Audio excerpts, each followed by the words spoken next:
Michelle Morrow.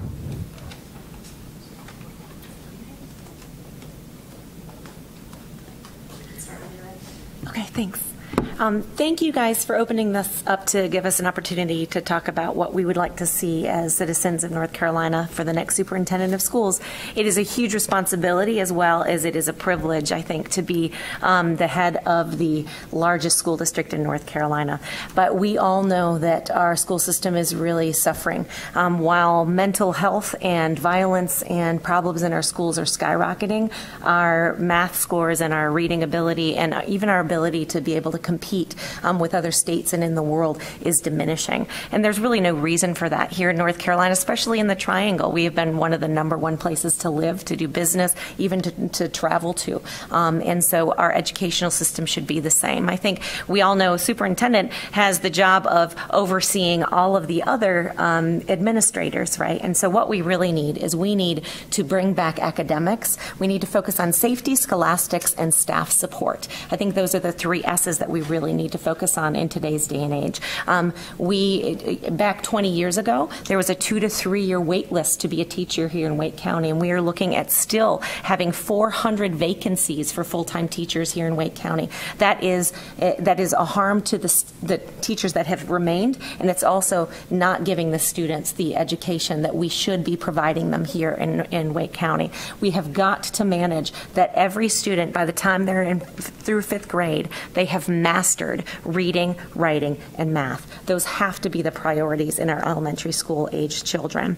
I think we really need to focus, the only diversity I think we need to be focusing on is diversity of opportunity, diversity of opinions, and diversity of teaching styles is what needs to really be the focus. I don't think that anyone in North Carolina really cares what the color of the next superintendent's skin is, or what their gender is, or what they do, quite frankly, on the weekends or in the privacy of their bedroom. I think we need to stop making our schools be a place of mental health and counseling sessions in terms of that can't take priority over the academics. It needs to be coincided with it, but we have pushed a lot of the mainstream academics and opportunities, trades, and arts and things out of the schools, and many of our children who are not typical learners need those in our school system in order to be successful. So I'm hoping that that we're going to find someone who definitely has a pattern of promoting scholastic success and finding and being able to recruit and retain excellent teachers for our school system. Is my time up? Yes. Okay. Thanks so much, guys. Our next speaker is Sandy Joyner.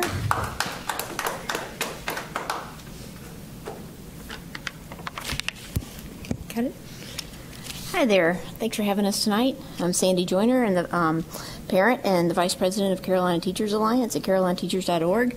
The best school district in North Carolina, according to Niche, is Polk County Schools. They have a small student population compared to Wake County Public Schools, but rank first in the state compared to Wake County at 7th. All Polk County schools have been recognized by state and national organizations for their student-centered focus and academic excellence. It would be great to bring that same kind of small-town feel to a big city school district like WCPSS to better focus on student achievement. According to Niche, Polk County schools have an A rating. They have a high rating despite having almost 72% of the student population free and reduced lunch. Additionally, Polk County schools have a 91% graduation rate compared to the Wake County's 90%. Niche also ranked Polk County Schools as the safest school district in North Carolina, as well as the best place to teach and the school district with the best teachers. Polk County Schools want to focus on academics. The district also ranked first in all 3 areas last year.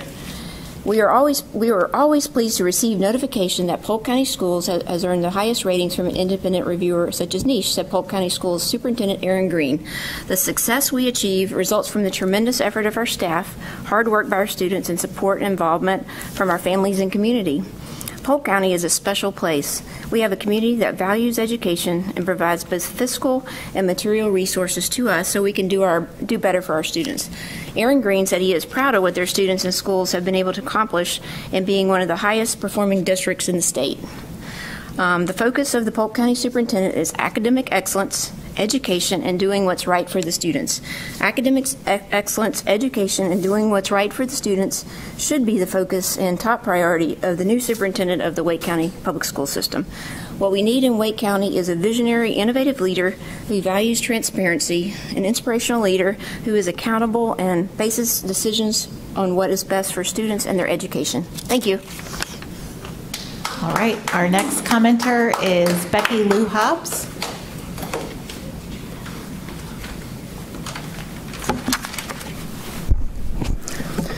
Hey, I'm Becky Lou Hobbs, Wake County resident for over 40 years and a mom to 3 really amazing kids.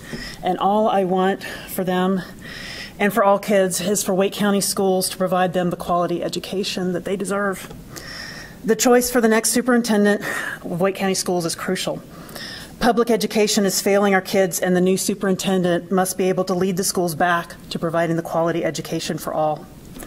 The past few years, yes, even before COVID, Wake County has seen a steady decline in student proficiencies.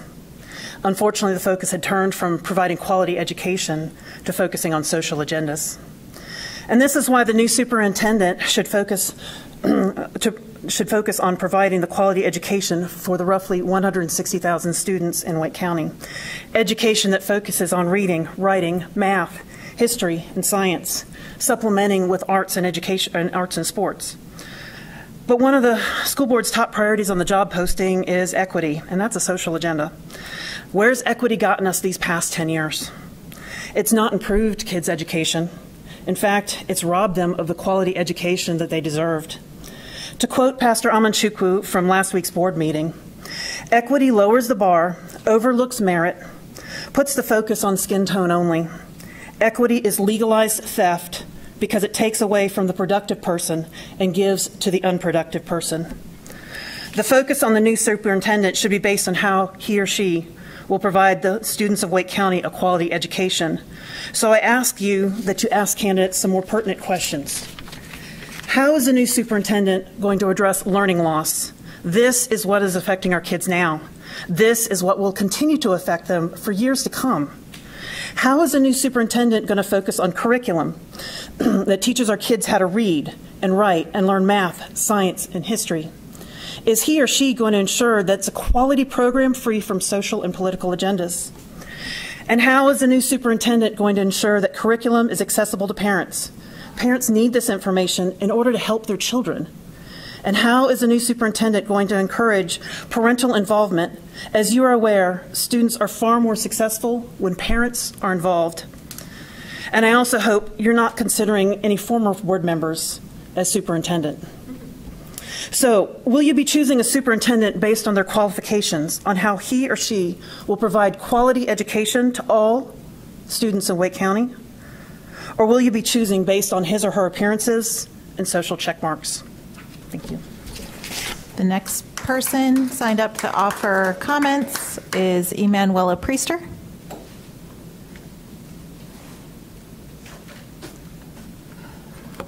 Hello, thank you for having me. I'm not new to these meetings, although some of you are. I thought that the first time I get to come back, I will remind you that for 2 long years during COVID, you've done your best to keep me away as a parent and to silence me. And what you have done is you have damaged to yourself, to the credibility of this body, but more than anything, you've done damage to our kids. You have done damage to their education and to their well-being, and we will see the consequences for years to come. So shame on this body. I know not all of you were there at the time, but shame on this body. You need to do better. Now, talking about the superintendent, this Wake County public school system has artificially allowed children to graduate and patted itself on the back for high graduation rates. And we all know that what you're doing is you're failing kids upwards. These kids are not college ready and they're not workforce ready. So what I'm looking for in a superintendent of education is someone who brings back academic excellence across the zip codes, plural, zip codes. Every child, regardless of zip code, ought to be able to have a great education. Because as taxpayers here in Wake County, we know we pay enough money for that to happen. And so instead of moving kids around to even out the scores, you know, shuffling kids from school to school, you ought to be able to bring great teachers to schools that are underperforming and bring every child up. That's equality, not equity. Equity is a vacuous, meaningless criteria that honestly it's all about social envy. That actually ought to help with the busing issue, which you guys have been unable to resolve. If you stop shuffling children around and busing them from place to place, maybe you wouldn't need to hire so many bus drivers. So what I'm looking for in the superintendent of education is bring back the academics. Once upon a time, Wake County was known for its academics. It's no longer known for academics. And shame on you, you've allowed that to happen. You've allowed that to happen by bringing in CRT, by bringing in focus on social learning, SEL, and you've allowed our children to languish and their education to really languish and show that they're not up to par. Thank you. And our final commenter signed up for this evening is Julie Page.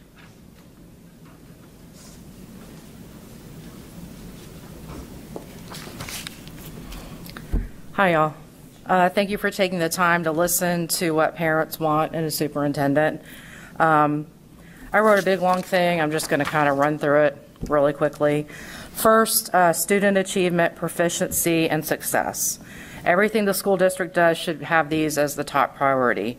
As a leader of all district administration and staff, the superintendent should foster an atmosphere of academic growth with an emphasis on excellence. Each student should be college and career ready when he or she graduates. The superintendent should also put an emphasis on addressing learning loss. We need the additional supplemental in-person instruction in reading and math by using remaining COVID funds. Second, I would say consistency. There are many examples in the past several years of different rules being followed by different schools. Some schools have free periods during the day.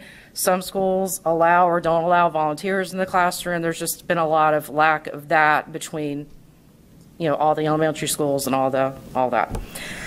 Third, I would say behavior. Something I came across at a business recently. It said acceptable behavior is polite and reasonable. Using acceptable behavior helps create a safe environment for everyone. Treat others with kindness and understanding. Use clear, open, honest communication.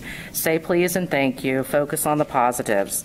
And then it also had a zero tolerance policy that said we are committed to providing a safe environment, in this case for students, staff, and visitors. We don't tolerate any form of violence, aggression, or discrimination, or verbal harassment. All these sound normal, right? That's what we do. This was a poster for UNC Rex Healthcare. It was on a physician's office at the entry. And what I mean by bringing this up is that no student, teacher, or staff member should be treated poorly by anyone else or any student for any reason. We need to address this now because there will be consequences when these students grow up and when they are college and career ready and into the adult world. Lastly, I would just say about inclusion. Inclusion is about ensuring that everyone feels valued and respected as an individual. Oftentimes it's applied to marginalized groups of people, but the definition of the word tells us otherwise.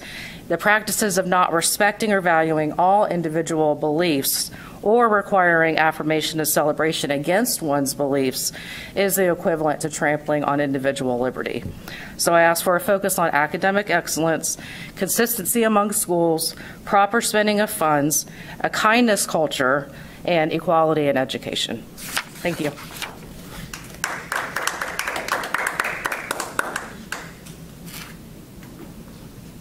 That concludes our public comment period.